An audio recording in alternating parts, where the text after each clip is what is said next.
Welcome back to Red Faction 2, and now we're going to Propaganda Studio. Very Subtle. very subtle. Like, I get it. Propaganda. We're already in there, it's just... I get that propaganda itself isn't supposed to be subtle, but usually the idea that it's propaganda is supposed to be what they're trying to hide from you. In the MC Devil May Cry, there was a Fox News analog, but at the very least they were trying to still make it more plausible. The Bill O'Reilly equivalent was called Bob Barnas, which was completely fictional and not Bob really. Harvest. Yeah, I mean, not really, well, technically apparent to Bill O'Reilly, the name was not super given to that. Okay, okay. Since this was released in 2002, I guess I gotta ask, was this game trying to be poignant with certain political aspects at the time, given it is in a post 9/11 time? No, like I said, Jumper, I've got no idea. I haven't finished recording the game yet as of this recording, but honestly, I don't even know what this game's trying to do. Which is weird, because the first game clearly did add an idea instead. I mean, it sure, was simple, but it was... very similar to Total Recall when you get down to it, but honestly, not really that bad when you get down to it. It was, ironically, a relatively down-to-earth plot. But yeah, no, like, I mean, sometimes simplicity does make for a better experience. Which, okay, to be fair, I don't know if this game's trying to go for anything, like, super complicated. But I definitely don't get quite what this game's going for at all yet. I mean, granted, I guess it's just, we take out the dictator who apparently we were working for at the start of the game, but aren't now because I guess our eyes were open to how corrupt he was. Well, I will give some credit here. Unlike a lot of other video games where big Hollywood actors phone in the performance, Statham and Henriksen do give a decent enough performance. I'll give them credit. They considered. they definitely strike me as actors who would be willing to give video games a proper give and go around, They wouldn't be the kind of actors who scoff at video games, at least from my interpretation of them. No, and again, Henriksen in general, I cannot speak for Statham, but Henriksen is, genuinely just good in practically everything that he does. Like, I don't think I've encountered yet a performance of these that I could consider completely bad. And Statham never seems to be a guy who acts like anything is too big for him. Yeah. Anyway, Jason Statham would go on to be in 2 other games. Call of Duty, the very first one that came out a year after this, and a mobile game called Sniper X with Jason Statham. No idea Yet about surprisingly not in the Italian Job video game. Granted, I guess to be fair, that one... Joe, I remember he was in the first of the Death Race reboot series, the one done by Paul W. Sanderson, but he wasn't in the sequel. He was replaced by Luke Goss instead. Oops. The pretty boy that was the villain of Blade 2. Joy! Well, I guess to be fair, that was one of the better things about... Well, no, okay. He was relatively fine in Blade 2. Anyway, I will say this. If I can give this game credit, the animations for defeating some of the enemies are cool to the point where sometimes when you leave them literally a bloody mess with just legs, the legs will stand up right before falling over. Well, that's the thing, though. Kind of nice attention to detail. Like I said before, unlike the previous game, the enemies don't wince or go, ah, when you hit them. So every time I shoot them, I kind of doubt my shots are even doing anything until they fall over. One of the things that was established in one of the very first FPS games ever made, Wolfenstein, every time you kill a Nazi, they go, Mein Liebe, instead, Yeah. So you understand that they're being defeated. Yeah, that's weird. There's clearly increased production values, but they miss out on some of the obvious things, like enemy staggering. Again, I do wonder if that's to compensate for how lousy the AI is. Granted, you are on easy mode, but even still, like... Also, might as well, Dwibs, tell us about your arsenal, because I've seen a glimpse from the menu and how you use it, but please, tell us. it's pretty standard for a video game, for a shooter game. Automatic weapons, pistols, and this little grenade launcher. Well, basically, there's two different modes. You can either shoot it and it blows up immediately, or you can just use the secondary fire and it's a little bit delayed. Yeah, I can see the impression from Quake for this one. But I also use I've also seen you can go with this one. Well, again, the first FPSs that did was, ironically enough, around almost the same time, Rise of the Triad and the first Marathon, back in the 90s. I see that ammo isn't too hard to come by. No health. Like I said, I can tell that this is actually one of the more easier ones, considering it was released originally just for the PS2 and later received a port on PC and I think also Xbox. You know, it kind of makes sense considering they wanted to, you know, be appealing for that because, you know, still relatively new market to promote this. I gotta destroy that gunship there, but I've run out of rockets. Well, you can't just keep playing chicken with it. Eat lead! Yeah, go with the SMG. What's your usual preferred weapon in times like these, Tio? Assault rifle, SMGs? Well, for a vehicle like that, rocket launcher, but if I don't have to, I guess if the game is generous enough to provide me, you know, selective points to shoot for, you know, for better damage, like say in this case the rotor at the borders of the vehicle, you know, I guess the SMG will do the trick. I should mention as well, because I'm playing it on easy mode, the game just gave me more health. Cool, I guess. That's neat. I mean, to be fair, easy mode be easy mode, so... Okay, question. Does the easy mode take away all sense of challenge? I'm not saying that automatically makes it bad, but okay, good. Remember, Joba, as I showcased with the rest of games, outside of the PSP, outside of the PSP spin-off, you know, the others genuinely felt, you know, very difficult even on easy mode with a very aggressive AI. Although in this case, Driven, the quote challenge is just basically, how long can you how long can you last patience? How long can your patience last waiting for the enemies to die because they're such sponges?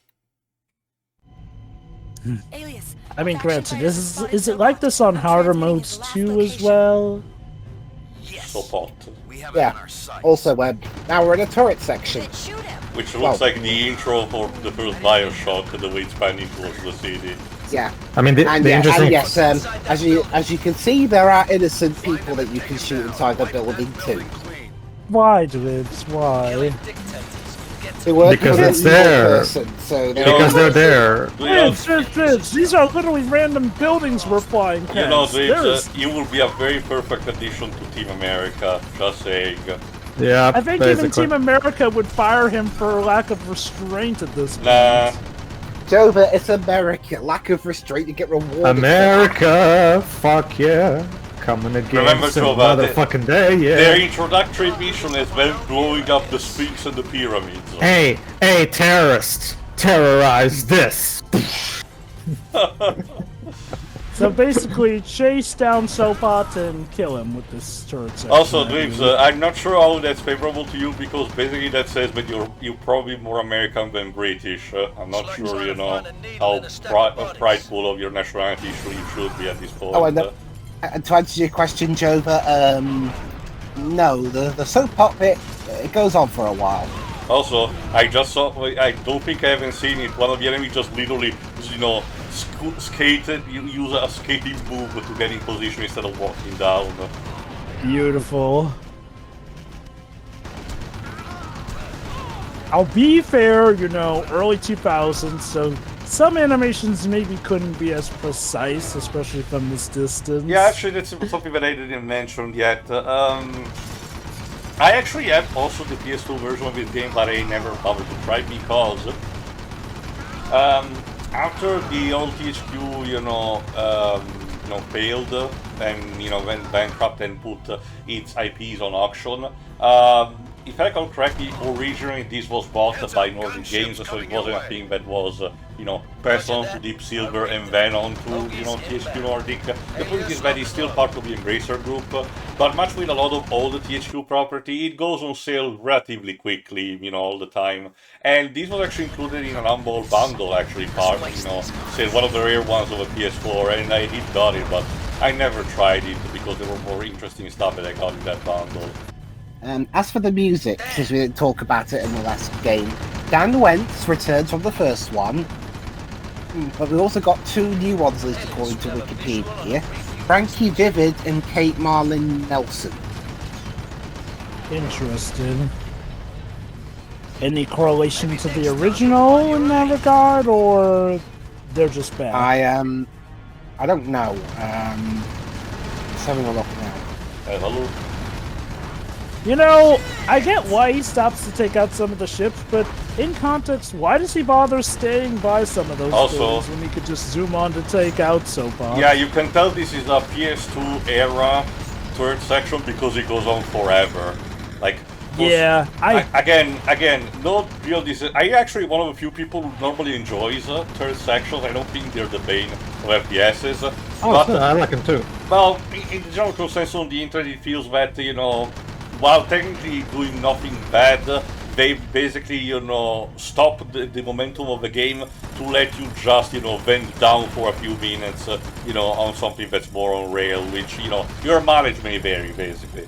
But my point is that, unfortunately, one problem with the early 2000s to the late 2000s usually were kind of been too much in love with them, and as a result you had sections that went on forever in this. Even in games like, especially in games like platformers like High 3 and Haven, Call of the King.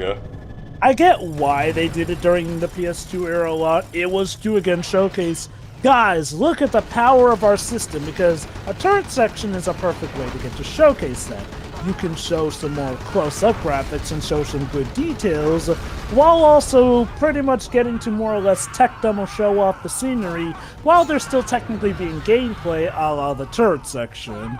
It's essentially like a first-person view that allows you to zoom in on the details. Like, of course, they even showed a guy burning to death down there, because that's something that the power of the PS2 can show off. I think the worst offender, if anyone played that game, you know exactly what I'm talking about. The worst offender is the original version of the first Dead Space.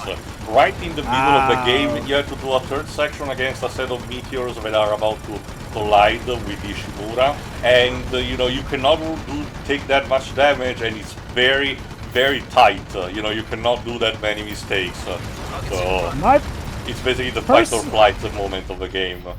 Personally, I think the main issue is just they tended to drag out way too long sometimes. Like, I don't even mind them ideally, but some I feel did drag. And again, that was probably them wanting to show off how cool the system could do it. There's also usually a difference, because usually the average tourist section locks you in one place, and even if it's moving, it's basically on a set predetermined path, like in this case, you can move up and down, left and right, like Dwibs is showcasing, but just stay put on that. It's different if you're having, like, say, a mech section, which even if it's per person and gives you the equivalent of third section, gives you some degree of mobility, that you can still apply to have a resemblance to normal mechanics. I should mention more about our main character. His last alias. His last name is Burke. Alias Burke. And Alias Burke, yeah. And his actor, Christian Campbell, he's done quite a few things. His most recent thing was this year, where he was in some indie film called The Father Who Stayed, playing Father. Also, guys, I don't know about you, but I can't wait to see Rockstar, the Rockstar. So he's still doing stuff to this very day. That's neat. Yeah. Oh, this is Victor Sopot's billboard. But yeah, Rockstar, Tourist. Whoa. It's so descriptive. Alias, Shrike, military. Yeah, but I kind of see what Dwibs is also saying about the difference in stakes and the potentially not caring factor compared to the first game, because again, what I do get the scope of their protagonist and the people who have to that they have to fight against, and the fact that they're basically applying the same spirit. They're staging a rebellion against a dictatorship, and the title Red Faction, Compared to the first game, I don't feel potentially right now, still early game, I know, but I don't feel as attached to the cause that they're having as in the first game. I still understand to a degree that I don't want them to fail, obviously, but compared to the first game, I'm not, as personally interested in these characters right now. Because that's the thing, though. Remember, this game just chucks you in there. Like even after the time skip, we're just on the other side because the guy we're working for is evil. Like we couldn't even get like an introductory paragraph cutscene to explain the setting. This is weird also because when you think about it, the first Red Action game technically does throw your character into a conflict that he could more or less care about, essentially, but the difference is we're affiliated with the character. Again, one could argue that while there is a war or conflict or whatever going on in Red Faction, the focus is kept mainly on the protagonist, essentially. Again, throwing you into the action is a staple of a lot of FPSs that I've been doing ever since, Wolfenstein and Doom. Sure, you might get maybe a paragraph to explain what's going on, or, as it was custom also at the time, have the backstory being told in the manual, that was also a thing. So maybe it's the case with this one, I don't know.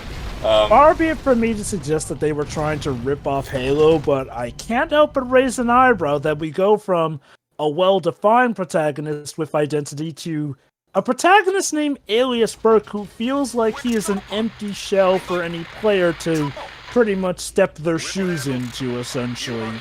Again, and you know what, to give Halo credit, it's not like Master Chief is completely soulless, but he's definitely done the way he is so that a character can imagine themselves in his suit, like, literally. Sure, we had comics or whatnot that expanded on his character in later games and whatnot, that was later, but there's the thing, Joe, that it's also because of what Halo was supposed to be versus what it eventually became.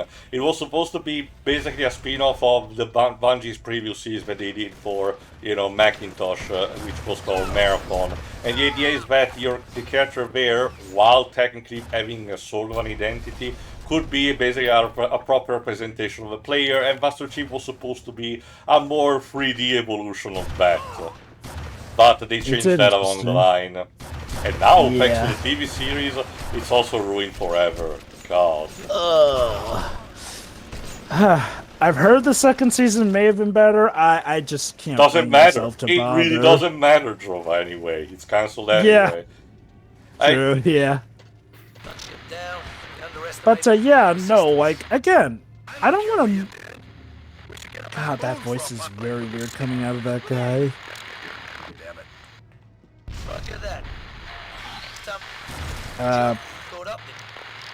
Also great, this early on and you're already thrusted into a sewer level. Magnificent. Yeah, that's why they can't really hear them. Yep, your comms links are failing.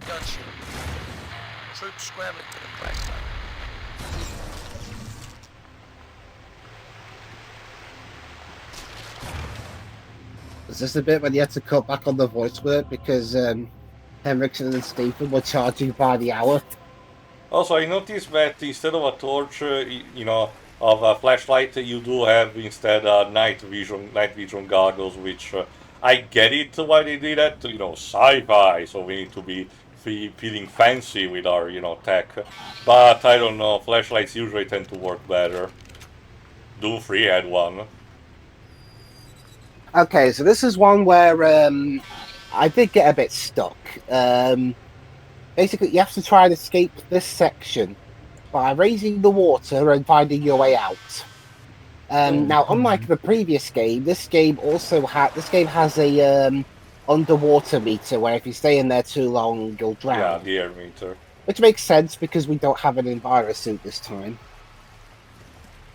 Also, I find it interesting also how we have a team who apparently are augmented. Did they mention what they're augmented by?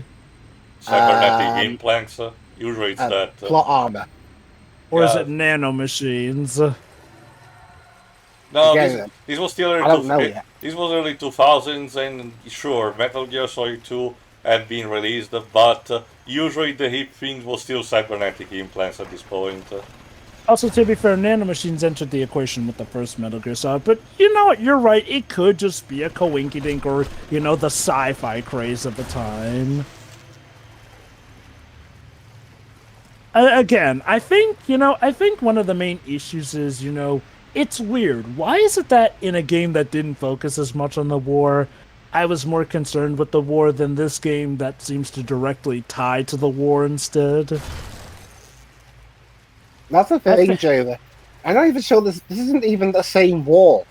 I've looked it up. You know, there's no mention aside from them briefly mentioning like the events of what happened in the first game by the planets and the company.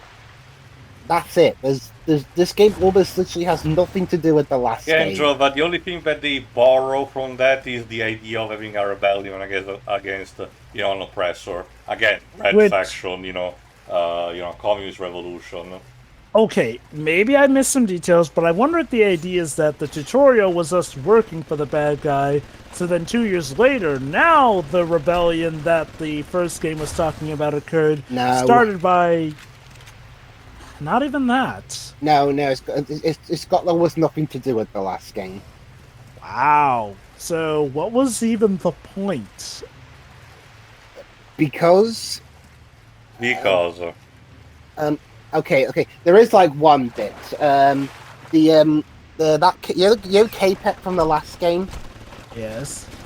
His nanotechnology fell into the hands of some people on Earth, and now they're augmented with it and become more powerful.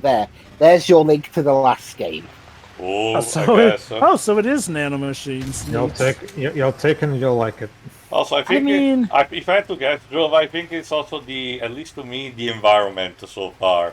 You know, the Mars locale in the first game were a bit more interested, but in this, the grimy aesthetic of this generic, dystopian city don't really tell me anything. It's kind of the same problem that I found that basically I have with Mortal Kombat Special Forces, because the premise on paper, just writing it down, Jax having to defeat the Black Dragon in a series of level where you can both punch them and use firearms. That's not too bad of a premise, but unfortunately the environment just killed it.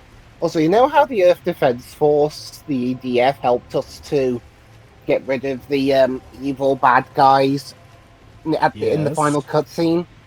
They're now best mates with Ultor.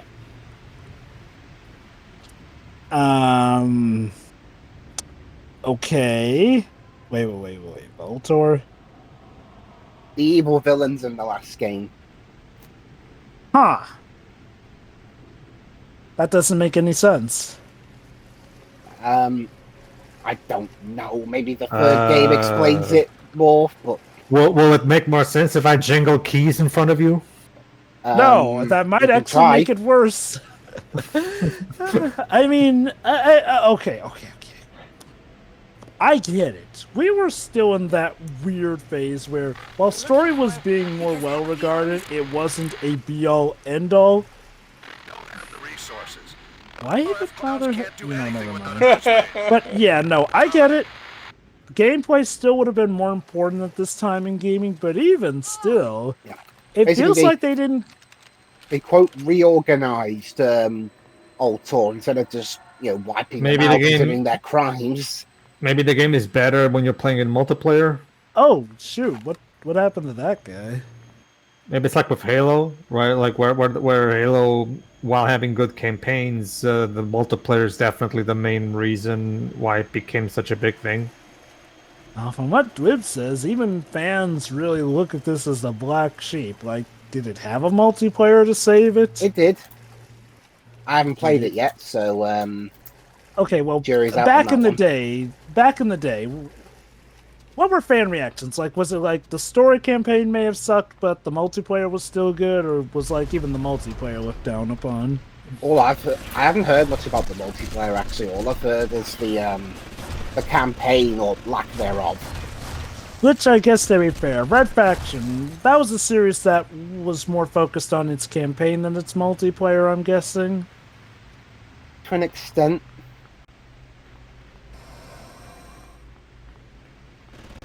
Although it's interesting as well because Red Faction 2 well, definitely did a lot wrong because after this game, Guerrilla completely retoured everything. That game's a third-person shooter compared to a first one. Mm-hmm. Interesting.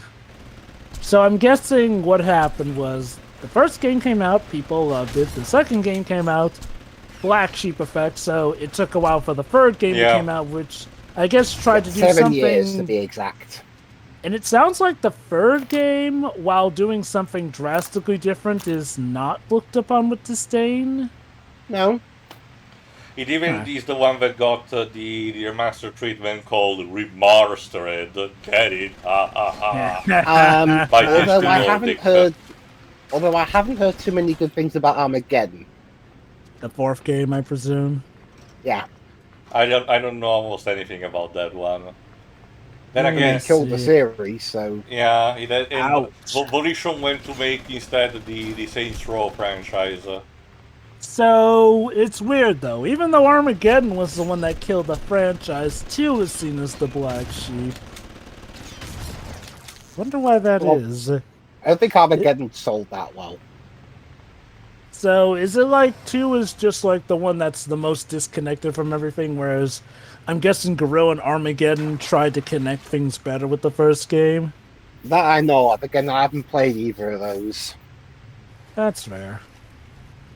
There was apparently an attempted revival called Red Faction Beast. Well, an intended spin-off anyway, but that apparently got cancelled. No, and again, considering what's happening right now with the Embracer Group, they probably are not too much in a hurry to revive this IP. But they're still, offering the titles, digitally whenever they can. So it's not like they're not pretending it exists. It doesn't exist. I do find it funny that of the games that got remastered, it was the third game that got remastered. It was probably the easier to convert because it was for the PS3, Xbox 360 generation.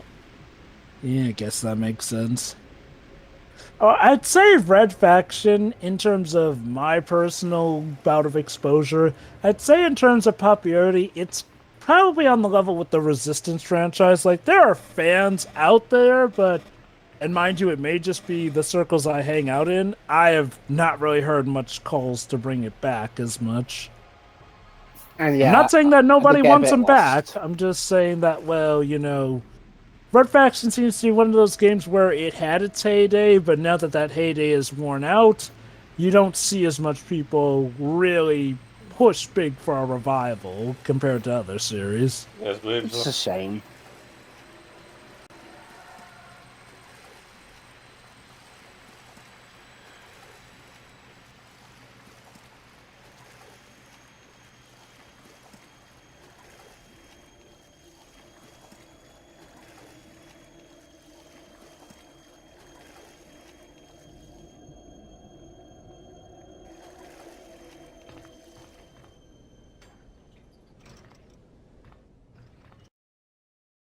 I guess in this case, Red Faction, the franchise, has it better in that it's barely remembered at all compared to Halo that's remembered for all the wrong reasons.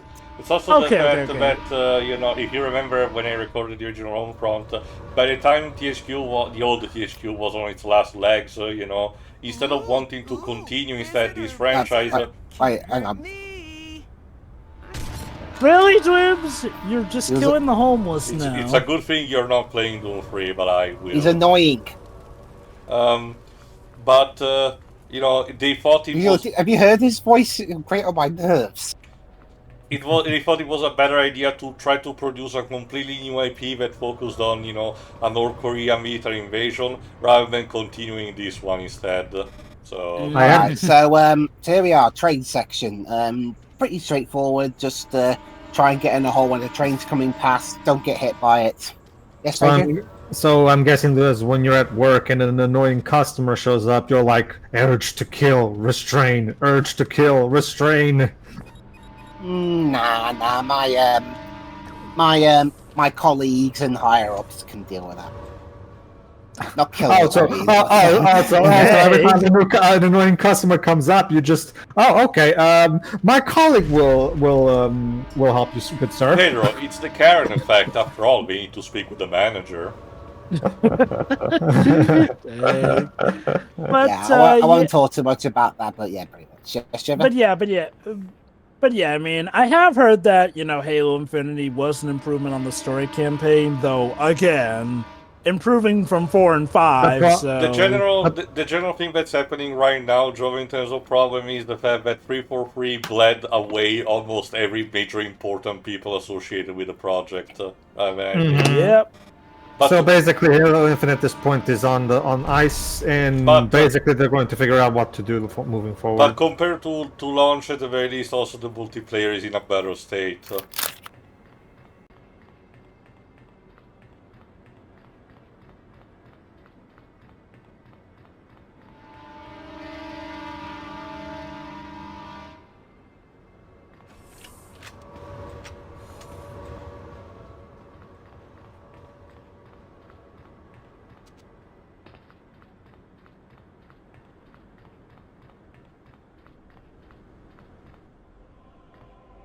Dwibs, come on now. He just said he doesn't mind you. He just minds the tracks. Leave him. Oh my god. I guess you should play the Punisher video game, Dwibs. I mean, he didn't shut up, so yeah. Because that one actually purposefully, doesn't allow you to shoot civilians. Well, I mean, it's in character for the Punisher. Yeah, he doesn't kill people, innocent people. Oh no! I will. Oh sure, but you just know that if they put in a morality system where you were allowed, only to get negative points, you still would have done it. You gotta love how the Punisher game actually allows you to have the Punisher take mercy on victims. Why? Then he just kills them quickly. No. There's actually some cases where you can let someone go with the threat that they will suffer the consequences if they do evil again. I will admit, some actually do have some nice lines where he says, you actually do get to return to your family, which, is poignant given how he was also a family man himself. Yeah, keyword being was. Yeah. Ow. Sad backstory and all. And yeah, yet... I'm running into these suicide things. Spider bots. So. Yeah, and I can't hit them in time. Well, maybe you should use, more smaller weapons. Yeah, the SMG. I think the SMG is more useful for against these creatures. Yeah, you seem to like to rely on the grenade launcher for kind of most, if not everything. Well, grenade launchers are cool. Well, sure, but they're not always the most practical. And you lose a bunch of health every time as well, because you're in proximity. Okay, that door went open. And also, yeah, okay, game, I know I've got low health. You don't need to constantly beep at me that I've got low health. The last game didn't do that. Why do you feel the need to? So interesting that this game was ahead of its time with the whole regenerative health thing in shooters. Yeah, if you're on low health, okay, basically those plus signs basically means what level of health you've got left. Yeah. Dwibs, just throwing a grenade at everything won't solve all your problems. What are you talking about? Of course it does. Uh-huh. And you just hurt yourself in confusion. Yeah, again, it causes more of the game. This game's sadly rarely used damage engine. Oh, that's why you're throwing grenades, to see what bits the game will actually let you interact with. But yeah, that is weird how they did away with that. I mean, I'm guessing the reason they did away with that was because they were going for a more cinematic bout, so that limited what they could do with the system, but that unfortunately makes it less fun. Yeah. Looking at you, Dead Rising 4. Yeah. See, with cinema, we've got Jason Statham, we've got Lance Henriksen, we've got bits you can blow up sometimes. You know, again, though, it's funny because, you know, you're reminding me of the comparisons with Dead Rising 4 and Dead Rising 1. Like, someone did a comparison of Dead Rising 4 and Dead Rising 1, and embarrassingly, Dead Rising 4 does, like, the bare minimum compared to the lengths of detail and interactivity that Dead Rising 1 provides. So it's basically the Wii version of Dead Rising 1. I mean, no. Apparently, Dead Rising 4 has even less interactivity than Dead Rising 1. Yeah, the Wii on version. The Wii version. The Wii version, Chop Till You Drop, was infamous for, you know, cutting away everything and making you interact, you know, way less. The difference is that was a Wii one. Dead Rising 4 was supposed to be like top next generation stuff, and why did you throw mine there? He wants to destroy the cabinet in order to gain the resources inside. There you go.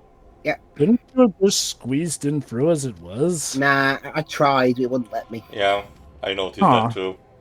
And let me guess, your protagonist can't just jump over the ledge to get in. This game does have a jump feature. I've rarely used it at the time of recording, but it's there. Neat. I think that's definitely a way to describe this game. It's certainly there, all right. Yeah, I swear. This game's budget mostly went onto the graphics and the Hollywood actors. Yeah. Well, I'm sorry, but those bathroom walls are too strong for you there, soldier. So I can blow up brick walls, but not bathroom walls. Privacy is just that important. Yeah. Yeah, again, what a way to nerf the one thing Red Faction has going for it compared to other FPSs. Alright. Also, wow, you were lying. This mission to kill Sopot does go for a while, granted, unless that's the point of the entire game. No, there's another bit after that. Okay. New content has been unlocked. Yeah, basically, that's just for the gallery. Also, sorry, go on.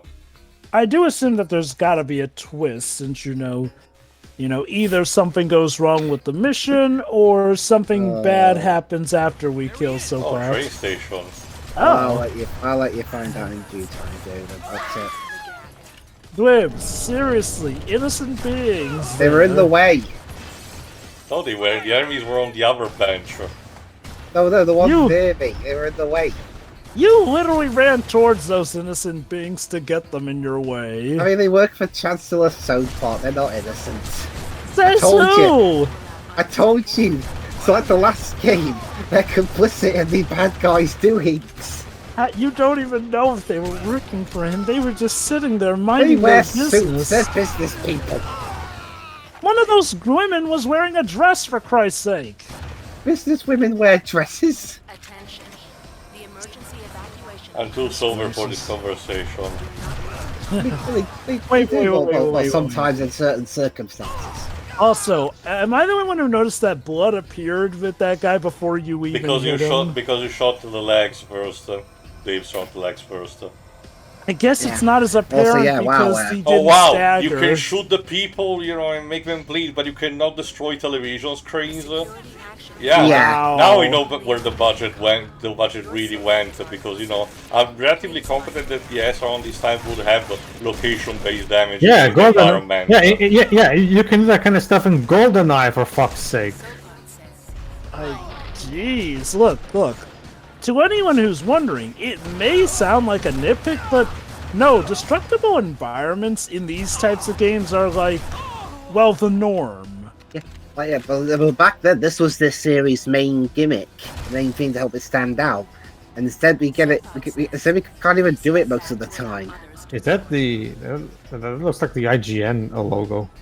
Kinda. So IGN kinda. took over the world. I guess so. Oh God, that is truly the worst timeline.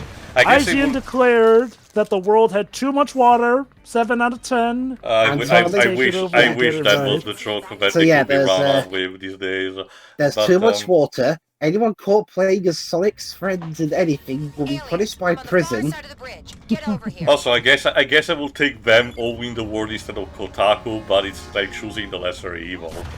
What would Kotaku do if they rule over the world? Like, if they're in charge of everything, make they rule- wouldn't be able to leak it to make money. Make rules based on information that they don't even understand. At first Also, sight. pretend Hulk Hogan never existed.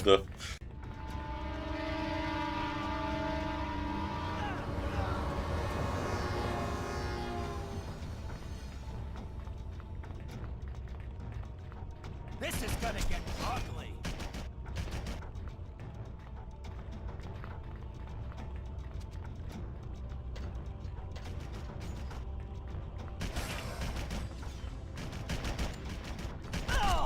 Alias, Quill, destroy the bridge to block Sopot's reinforcements. Roger that. We'll show him how it's done, sir.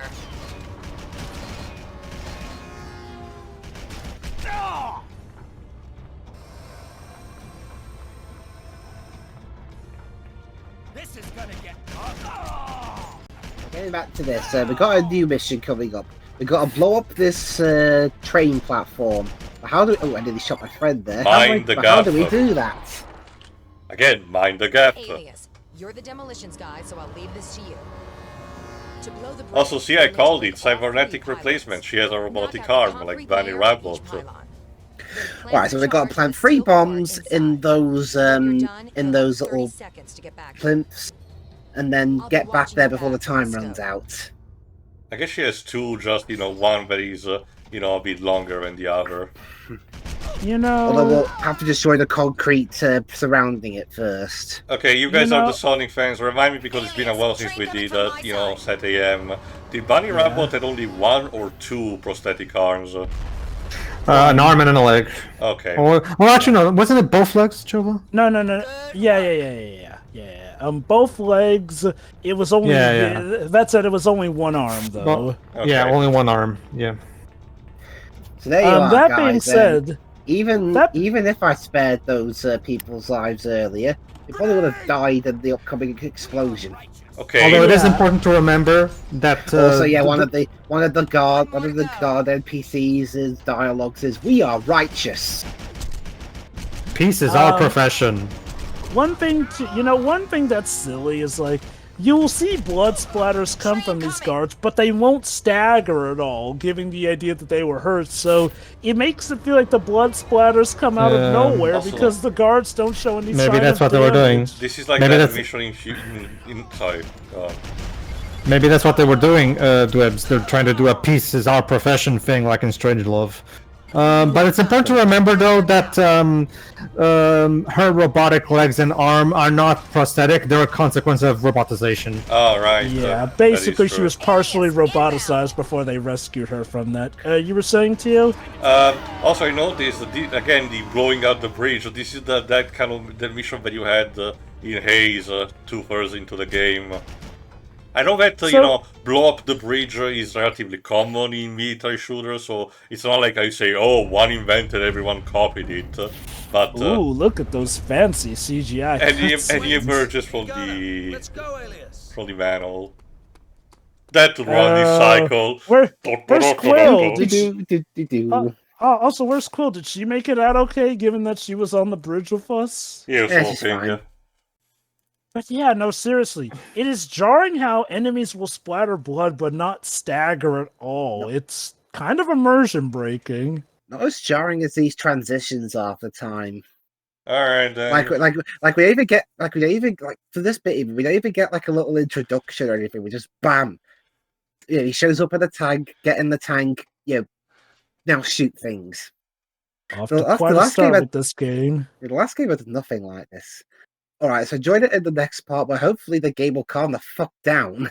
See ya. So yeah. That's